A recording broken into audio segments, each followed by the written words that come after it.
Le safran, plus cher que le caviar, plus cher que la truffe, et pourtant à son origine, un petit bulbe qui ne vaut que quelques centimes d'euros.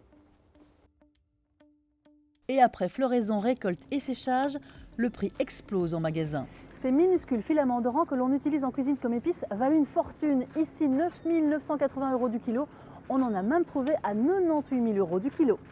La différence de prix est entre des safrans produits en Europe, voire en Belgique, et des safrans qui viendraient de pays plus orientaux comme l'Iran, l'Afghanistan et d'autres pays comme ceux-là, où d'abord il y a l'aspect main-d'œuvre qui est beaucoup moins cher dans ces pays-là. Des conditions météorologiques qui font en sorte que l'on a des meilleurs rendements, mais aussi une qualité optimale d'année en année, ce qui est peut-être plus difficile dans d'autres régions un peu moins méridionales.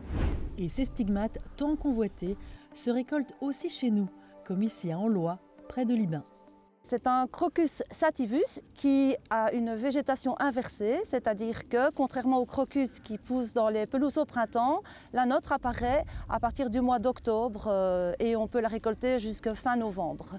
Le Crocus sativus a la particularité d'avoir ce pistil composé de 3 brins appelés stigmates. Après la cueillette, on pratique l'émondage. On ouvre la fleur, on prélève le pistil, on coupe le bout du pistil qui apporte de l'amertume et on le pose sur l'assiette.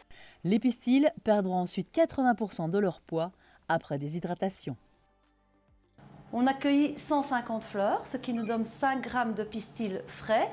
Et après séchage, il nous reste seulement 1 gramme de pistil séché. Ce safran bio se vendra 32 000 € du kilo. Et comme cette épice est la plus chère au monde, elle peut cacher un goût de tromperie. Alors en matière d'arnaque, vous pourriez acheter à l'étranger par exemple, là où la réglementation n'est pas très précise, ceci. Il s'agit de filaments de poivron.